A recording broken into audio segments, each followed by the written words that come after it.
So it's tax time, right? And we're going to talk about taking ownership of you. So we got 5 things that we're going to do, take ownership of ourselves, okay? In case you did not know, let me inform you, you are a small business owner, okay? I am Waddell Incorporated, okay? There are 8 departments that run inside of me. My mental, emotional, physical, my health, my financial, and all of our business has got to run together in order for me to operate properly, right? Go ahead. And so in order for you to operate properly, you got to know that you are a business owner, okay? And you've got to take ownership of yourself. If you don't take ownership of you, when I come into your doors to do business with you as a person, so if I'm doing business with TT Incorporated, because you're either a solopreneur, you're a partnership, or you're an LLC, right? So if I come to you and you don't know how to operate your business, I'm going to tell you how to operate your business. That's how we get in funky relationships and funky friendships, because you can't communicate to you to tell me what you really need. So I'm going to tell you what I need, and I'm going to insist that you do what I say do, okay? So when you operate as a small business, you have the opportunity to define who you are. So taking ownership, number 1 is to define it, right? We're going to talk about what it is to be JoJo. And I'm going to do, I always talk about confessions and conversations with me, okay? So it will always be my confession. So defining JoJo, it can be a scary point or it can be an exciting point. For some of us, it's scary because guess what happens when we start defining us? We meet ourselves along the way. And some of us, we don't like us at all. We don't like, you was ugly, you may have been mean, you may have been a bully, you may have been all the things, but until you're willing to take ownership of you and define who you are. So it can either be scary or it can be the fun part. I call it the exciting part because now I get to define who I am, where I want to go and why I want to go. And I'm going to tell you how to do business with me, okay? So in the defining me, we talked about this yesterday, we got to learn to communicate with ourselves, right? Because sometimes our self-talk is atrocious, right? So I can't tell you how I want to do business if I can't tell myself how I do business. I can't tell a man what I like and what I don't like if I've never experienced it for myself. So then what we're seeking is security and confidence from somebody who can't give it to me because I can't even communicate it to myself what I need, but I'm going to make it your responsibility to give it to me. So number 1, we got to define ourselves. That's the fun part. You grab a piece of paper and you write out what it means to be you, what you want inside of you to define this new you. Because what I realized is I'm from the country. Y'all know we have nicknames, right? So my nickname is JoJo, and my real name is Anmetra. At work, I'm called Louise. At home, I'm called JoJo. And so you have to decide what name are you going to answer to, what name is going to define you, and what name are you going to walk with. And when you start to do the work of understanding all of those people, because we wear so many hats, right? When we start deciding which one we're going to carry, then you're into the fun part of defining you. So the second thing we're going to do in owning ourselves is to honor other people's boundaries. We talked about this yesterday for a few minutes, okay? We talked about the 5 keys to live past crazy. And then part of that was honoring other people's boundaries. So I wasn't a big girl. I couldn't put my big girl panties on sometimes to handle the relationships and things that I needed to handle. So I did it the wrong way. I either ignored it, or I was mean to the person, or I made it their fault. So in honoring other people's boundaries, one of the things that we do, and this is by Ayana, it's in one of her books that she talks about, from this point, I cannot go and you cannot come. Okay, we're going to honor other people's boundaries. And people show you their boundaries every single day. Now, it is up to you whether you allow them to continue to push past your boundaries, because this is what has to happen. When I draw my line in the sand and I say, these are my boundaries, right? There's got to be a consequence for crossing that line. Yeah. What is the consequence that JoJo's going to impose on you when you cross my boundary? And it is an honor to be my friend, just like it's an honor to be your friend. And until you can realize that it's give and take, right? Because we all want something from each other. There's something that we all want in this room that's very basic to humans. We all want to know that we're okay, and we all want to know that we're safe.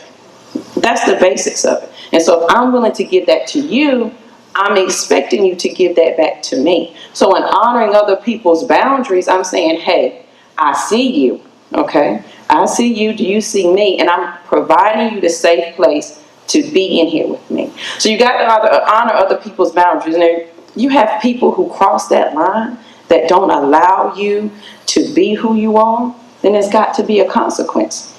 And some of us, and let me tell you, I would say I'm so guilty of this. People cross my boundaries and there's no consequence. And guess what keeps happening? They keep crossing it. And then I'm going to get mad because they're crossing a boundary that I set. Right. But I'm not holding myself to my own standard, but I want to hold them to a standard. Right. I've got to hold myself to my standard first. So if I can't hold to my boundaries, why am I getting mad at them for crossing it? Because they stuck their pinky toe over it first. And, you know, like my abuser, he slapped me first and was like, let me see if I slap her, is it really going to work? And then when I didn't say nothing, guess what happened? Then you get pushed out the moving car.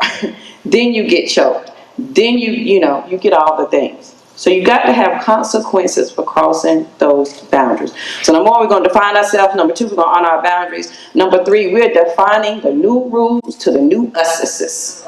That's a good country word. Us's. We're defining new rules to the new you. And that simply means that from this day forward, I'm under a new operating system. Okay? Since I am a small business owner, and in my 9 to 5, I'm your compliance officer and your HR person. So I do your policies and your procedures. And I say, from here, you need to do this. You need to have that for your business. So if there's 8 departments inside of you, and I'm Waddell Consulting Services, right? Insert your last name. Then I know how to operate me. So when you come along and you want to self-impose something on me, I'm going to go to section 2.5A in the HR department. I'm going to say, sir, I'm sorry, I can't do business with you, okay? If you do business with me and you do not honor my boundaries, because I've already defined what I want to do, I'm honoring your boundary, and these are the new rules to my new operating system. If you can't handle that, now you got to be okay with saying, from this point, I cannot go, and from this point, you cannot come. And you got to be willing to stand on that unapologetically. All right. So my word for this year is getting better. Because we're not apologizing for getting better this year, right? I'm not. Jojo has been through some things. I'm not apologizing for that anymore. Your family can often make you feel, and we're going to talk about my family, okay?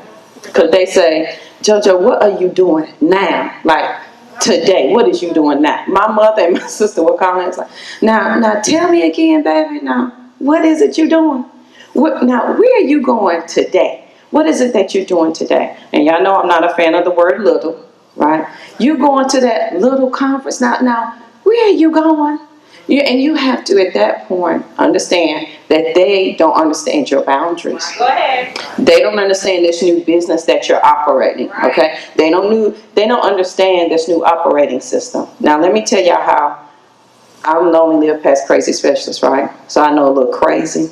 So what I did is I literally wrote a book of JoJo. And in the book of JoJo, you know, I've been married a couple of times.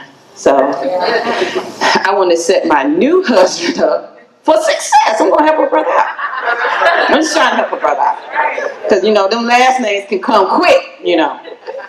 And so what I did is I created a JoJo book. And it is my operating system. So if JoJo is having this kind of day, I want you to turn to the mental health section that says, on Sunday, when JoJo says she going in the bathroom and she ain't caring what nobody got to do in here, you cannot come in here. That means you need to go somewhere else. So, and now I will ask him, he'll say, but honey, I don't understand. I said, where's your book? Where's your notebook? Go get your book and let's look at section 2.57 under behavioral health. And let's see what it says, how JoJo's going to operate under this thing. Okay? And so when we define it, we got the new rules to us. We're honoring other people's boundaries. Now we got to rest in it. And if you're real country, because I'm from North Carolina, my grandpa calls it wallowing. You got to wallow in it for a minute. And in this wallowing stage of the new you, this is where you feel yourself out. JoJo, you the bomb, girl. You got it going on. You so smart. You are doing this thing and you are doing that thing. And you get comfortable having that conversation with yourself.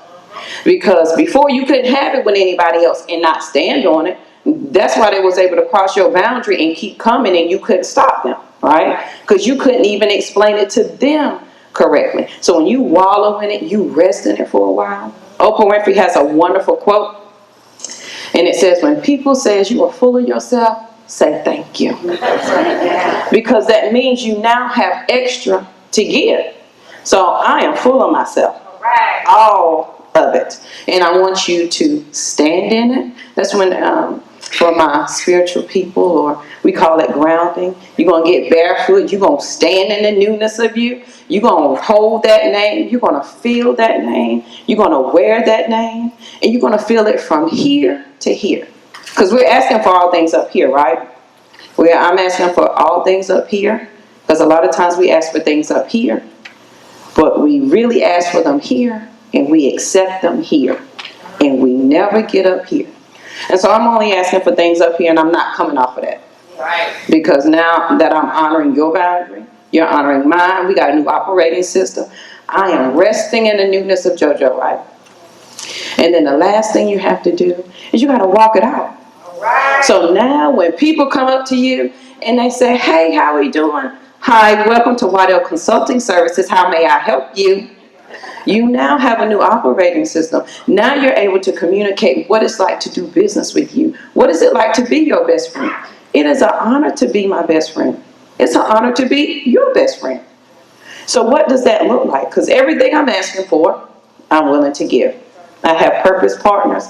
There's 7 rules to the 7 to my purpose partners. One of them is whatever I'm asking for is what I'm willing to give. If I want you to be great, I expect you to help me be great. So if I call you my purpose partner, know that you went through some criteria to get to this point. So when we're walking it out, when we are in the fullness of ourselves, then we're able to communicate that with everybody. And then when you communicate it, you're able to look them in the eye. Because let me tell you a pet peeve. It ain't a pet peeve. I think I developed, what's the word for my mental health people? Not OCD, but I had a coping mechanism. Like when my abuser, he used to tell me things, and if he would talk too much, I would count the ceiling tiles in the ceiling so I wouldn't pay attention to what he was saying, so I wouldn't hear it. Because I was trying to refuse to hear what he said. You're fat, you're ugly, never going to be anybody. Your mama's stupid, you stupid. Your mama don't love you, don't nobody love you. And so I count the ceiling tiles to that thing. And sometimes you are in this journey overcoming yourself and overcoming somebody else's definition of yourself as well. So you're fighting 2 fights. You're fighting the old you, you're fighting the new you, and you're fighting somebody else's definition of you, okay? This is where your purpose partners come into play. This is where the newness of you comes into play. This is where you standing and walking in it comes into play. Because guess what happens? Because this is what I found out. To be my sister's keeper or to be the only live past crazy specialist, I could not do any of that if I was not true to myself all the way. Because if I was going to help a sister or a brother out any point in time and not be true to who I was, guess what was going to happen? I was going to create chaos for them and in their lives and it's my life. So as I end today, because we're taking ownership of ourselves. Being free is one thing. Taking ownership of your freed self is another. Because we can talk about it, but can we really be about it and walk it out? So if you've defined it, you're honoring other people's boundaries, okay? You got the new rules to the new you. You don't wallowed in it and rested in it for a minute. You don't wore it. You're comfortable with the new you. You now can communicate it. Now you're willing to walk that thing out. And you're willing to walk it out and not apologize for getting better. I'm not going to apologize for getting better, yeah. So today as I close, we're going to talk about I dare you. I dare you just for today, right? To think on the possibilities of what if I really did believe that I was the bomb, just for 2 seconds. Because all it takes is just a 2-second entrance into your mind for you to think a different thought, right? And then guess what's going to happen? Your thought is going to multiply because then you're off on a rocket ship somewhere that can't be calmed down because you have a different thought. So I dare you just for today. We're going to think about this current moment We're not going to talk about yesterday's hurt, yesterday's feelings, yesterday's failures. We're standing in this moment, flat-footed, right? I'm taking ownership of all things, Jojo. I'm not apologizing for it. And we're going to walk it out. And when you walk it out, honey, as my friend Angeline from Nigeria, one day we worked at IBM, and she said, why do you hold your head down when you walk? And I can't do her accent like she does. And I was like, what are you talking about? She's like, you hold your head down everywhere you go. And I was like, well, she said, who told you to hold your head down? And I was like, oh. So now that we are walking this thing out, we're standing flat-footed, right? As my grandpa say, stand flat-footed on that thing, gal.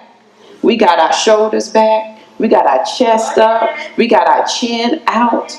And we are proclaiming this thing, that we're taking ownership of ourselves. Whether you incorporated, you're an LLC, you're a solopreneur, however you define this thing, right? Now we're getting ready to walk it out. So today I dare you to stand in it. Don't apologize for it. We're not thinking about yesterday. We're in the present moment of today. So my name is Jojo Waddell, the only Live Past Crazy specialist. So what better place to be than here with me? Join me Monday through Fridays on Facebook Live. I do the Fearless Morning Show where I talk about all the things, what it's like to live past crazy, because I've been in crazy. And what I hated about reading those books and things is that didn't nobody tell me, like, Jojo, today, this is what I want you to do. Like when I was hungry, living in the shelter and picking pennies off the street to feed my kid, I needed somebody to tell me, where was I going to get some more money from? I didn't want to read your good words. I didn't want Jesus make a fence. He'll do it. Will he, won't he? I didn't want none of that. I wanted somebody tell me from this second, go do this. And then when you finish that, go do that. I knew the Lord was at the church with the pastor punching me in the face. I knew Jesus. I needed steps to get past the crazy. So that's what we do on the Fearless Morning Show. We talk about those steps to get past crazy. And if you need me, if you know anybody that needs to live past crazy, send them over my way. I promise to help a sister or a brother out. Have a good one.